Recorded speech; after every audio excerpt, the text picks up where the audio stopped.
de diferentes partes, de Mallorca, venían a hacer mucho dinero, mucho. En Córcega, ese detalle, ¿verdad? Yo lo saco a relucir en la tesis porque yo no lo había oído antes. Se fundó un banco con los cafetales de Lares. Y déjenme decirles, ellos tenían un monopolio tan grande. Ellos compraban el café, ¿verdad?, a bien bajo precio. El agricultor no tenía más remedio. Y entonces le vendían a altos precios la mercancía, ¿verdad?, y lo que iban a pagarle a los obreros, a los trabajadores. Así que por donde quiera, ¿verdad?, se chupaban el dinero del agricultor. Por eso Manuel Rojas estaba tan endiablado. El 24 de septiembre, alrededor de 30 jinetes subieron por la calle del Comercio, hoy de Hostos, que es la que queda aquí. Puertas y ventanas estaban herméticamente cerradas. Los que iban a pie se quedaron en el puente de la Quebrada Salada. Todavía está ahí. Manuel Rojas estaba completamente confiado en que él iba a tomar a Pepino. Llegaron como a las 9 de la mañana. O sea, no había un factor sorpresa. Y subieron, ¿verdad?, los que estaban a caballo. Los demás se quedaron. Milicianos en la casa del rey, la casa de la izquierda, estaban bajo órdenes del corregidor de Aguadilla. O sea, lo que no sabían los rebeldes es que ya habían llegado a Pepino oficiales de Aguadilla. Y esos milicianos, que siempre, ¿verdad?, Cebollero había sido el jefe de ellos, y había respondido a él. Toda esta gente sufría terriblemente. O sea, nosotros no tenemos, yo no puedo ni yo misma, ¿verdad?, a pesar de los muchos años de estudio, entender la escasez, el hambre que había en este momento. Una de las grandes aportaciones del historiador Fernando Picó fue poder ilustrar, ¿verdad?, que a través del siglo XIX el campesino puertorriqueño, que a fines del siglo anterior, del siglo XVIII, había aparecido en gráficas como robusto y una cara así, ¿verdad?, optimista, alegre, y cuando a fin de siglo, ¿verdad?, se describe ese perfil del campesino puertorriqueño, es un perfil enclenque, pero enclenque. Cuando yo veo hoy la gráfica de gente que quiere, ¿verdad?, se viste de jíbaro, y yo digo, si supieran, o sea, hoy nadie puede hacerle jíbaro, porque nadie está tan delgado. Es imposible. O sea, era gente que vivía con hambre. La expectativa de vida cuando hubo el cambio, ¿verdad?, de dominio colonial, y cuando se toman, ¿verdad?, los censos, rápidamente en 1899 fue el primer censo. ¿Sabe qué expectativa de vida tenían los puertorriqueños? 30 años. Pues con razón se casaban a los 15, ¿no? Era la única forma de multiplicarse. Esto es una fotografía preciosa, ¿verdad? Tiene que haber sido tomada en el momento, o sea, quien la saca, yo la copio de otro, dice que fue tomada en el 23, 1923, ¿verdad? Un fuego, como 5 años más tarde, ¿verdad?, incendió lo que era la casa del rey, que es el de la izquierda. Esa casa tenía casi 100 años. Casi 100 años tenía esa casa. Y ahí estaban los milicianos. Ese era el cuartel, ¿verdad?, el cuartel Casa del Rey, como decir, cuartel del ejército. El del medio pertenecía a Antonio Zagardía, que ese edificio se fue con el terremoto del 18. Ahí obviamente fue reconstruido. Y entonces el de la derecha ¿Perdón? La iglesia presbiteriana está en ese solar.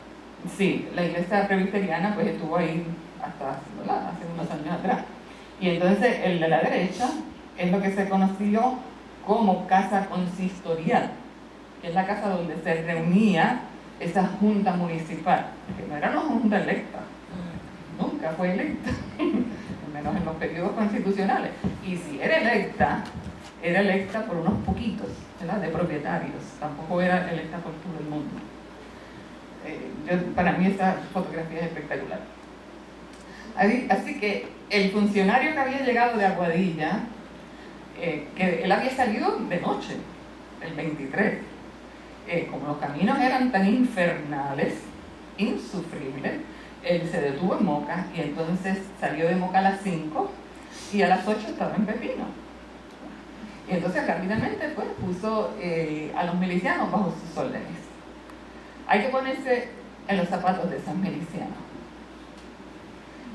Violar una orden era echarse una soga al cuello. Así que yo no juzgo. Cuando la batalla en la plaza, y cito aquí, milicianos, ¿qué hacéis? ¿Qué hacéis? Gritaban Cebollero e Ibarra, que eran los jefes inmediatos.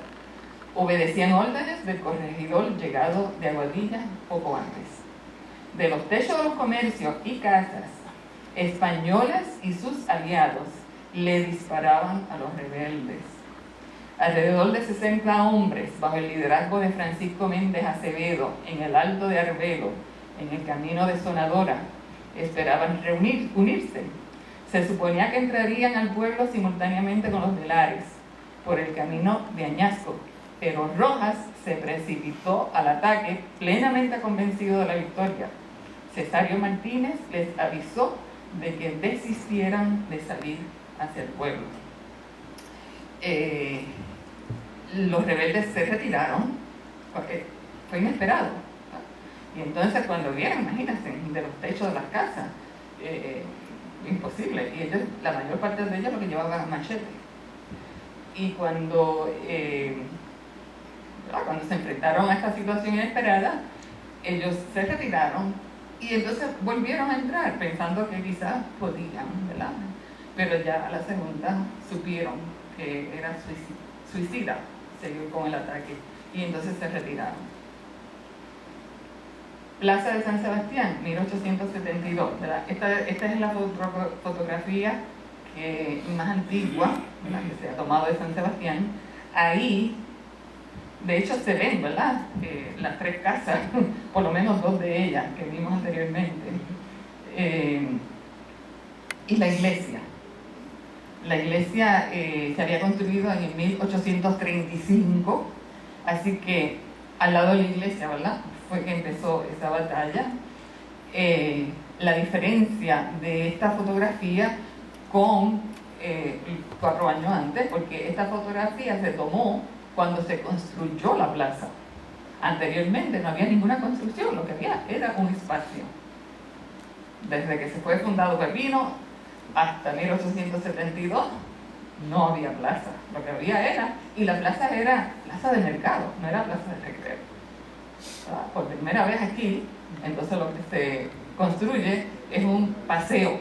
Eso que ustedes ven, ¿verdad?, esas rayas, es un ladrillo que estaba alrededor de la plaza, y eso duró, Julio Cardona debe saber más de esto que yo. Esto duró hasta yo creo que la remodelación de la década del 60, o sea que había ese paseo de ladrillo. Una pena, ¿verdad?, que no se conservara. Pero esto nos da una idea de cómo fue, ¿verdad? No es esa iglesia, la iglesia que está ahora, se construyó en 1897, se terminó de construir. Y más o menos, ¿verdad?, ha habido remodelaciones, pero más o menos es lo mismo. Esta es más antigua. Las bajas. El dominicano Manuel de León, amigo de Rojas, murió a los pocos minutos de ser herido. Venancio Román, un miliciano lareño, y otro rebelde, que creo que Santiago, Castro Santiago, murieron en el lapso de 24 horas. Manuel el Leñero Rosado Jiménez de Lares murió el 2 de octubre a consecuencia de un disparo que recibió en un brazo. Al decretarse la amnistía a los 4 meses, habían muerto 80 acusados en las insalubres cárceles. Los milicianos de Pepino fueron recompensados monetariamente. Interpretación del grito de Lares. Y esta es la de Fernando Picó. Representó los intereses de la mayor parte de los sectores de la población.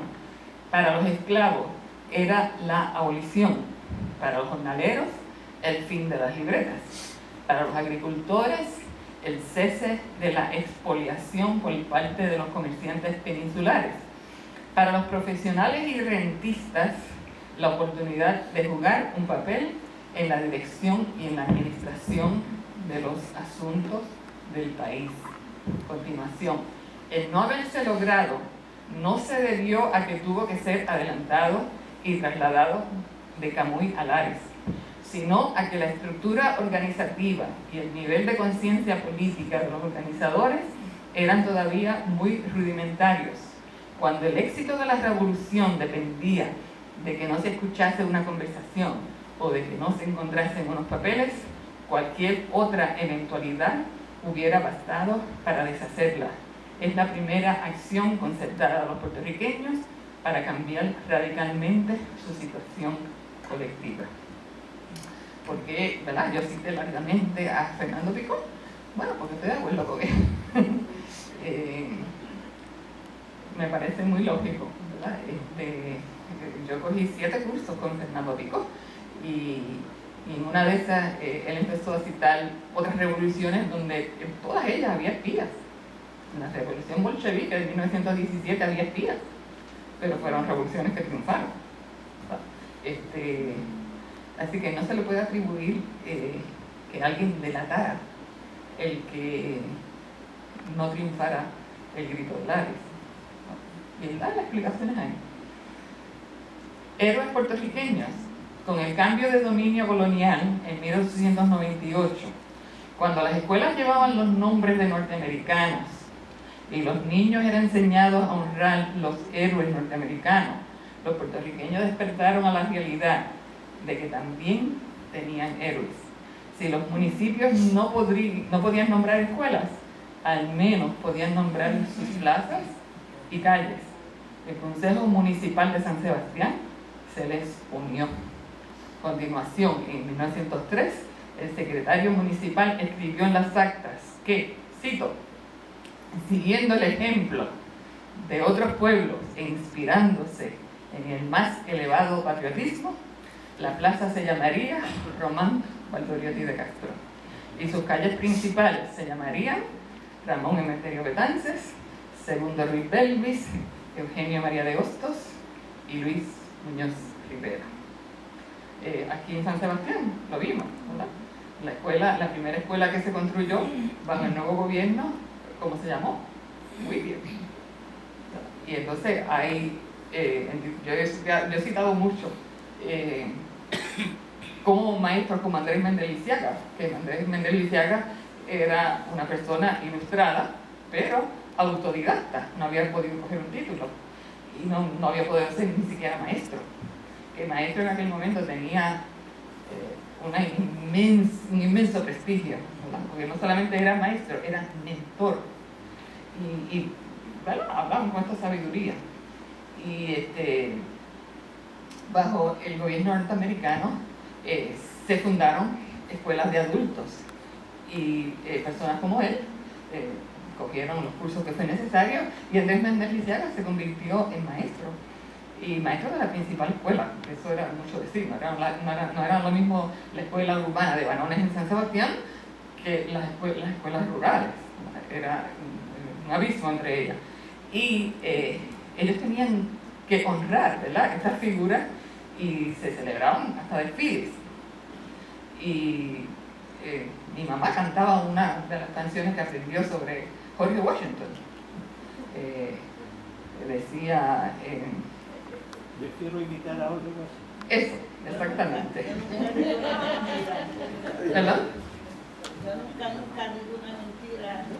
Por eso quiero imitar a George Washington, que fue el más grande entre los hombres, que fue el más sabio entre los sabios. Y buscaba cuando niño en los bonetes, marchaba por las calles con el soldado y luego saludaba al comandante poniéndose la mano en este lado. Así que yo me lo aprendí. Había mucho agradecimiento, ¿verdad?, al nuevo gobierno porque llegaron los derechos civiles que tanto anhelaban los puertorriqueños, ¿verdad? En la parte económica es otro cantar, ¿verdad? Sufrimos de un colonialismo brutal, ¿verdad?, en la mitad del siglo XX. Y nadie se alimenta de derechos civiles. Cuando llegó la Gran Depresión,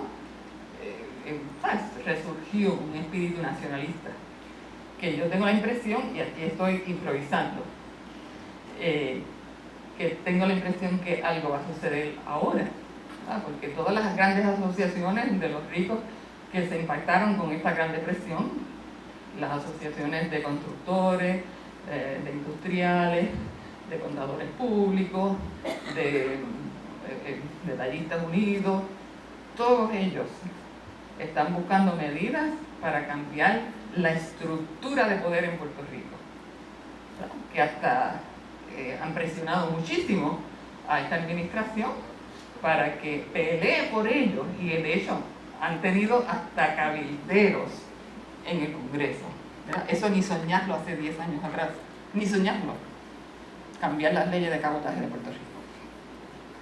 Pero no hemos terminado con el siglo XVIII o el siglo XIX. No fue hasta la década del 30 que Pedro Albizu Campos rescató la memoria del grito de la res. En esa década del 30, ¿verdad?, hubo, miren, yo he estudiado mucho, ¿verdad?, religión en Puerto Rico, y específicamente el pentecostalismo, y hay que ver, ¿verdad?, ellos no escriben su teología, pero la cantan. Lo que sienten, lo que piensan, lo dicen cantando. Y uno de los himnos más preciosos, ¿verdad?, yo nací, ¿verdad?, en una familia pentecostal, y me enteré no hace tanto que quien escribió y toda la fraseología de ese himno es patriótica, nacionalista. ¿Y cuándo la escribió este ministro? 1935. O sea, hasta ahí llegó la influencia, ¿verdad?, de todo lo que estaba sucediendo, porque en verdad, y el nacionalismo cogió mucha fuerza en la década del 30. Así que eso fue rescatado. La gloria de Pepino, el historiador Andrés Méndez Lisiaga escribió en 1925: a Pepino le cupo la gloria de haber teñido su suelo con la sangre generosa derramada por los únicos mártires que ha tenido la independencia patria. Y ahí terminó. Si hay algún comentario. ¿Cuál es el himno? Ha llegado a la isla de Cordero. Puerto Rico, nuestra patria redimida, es el lema de todas las naciones. Levantemos de Cristo la bandera y brinquen transformada hacia el Es cierto que Entonces, esa época lo conocemos muy bien.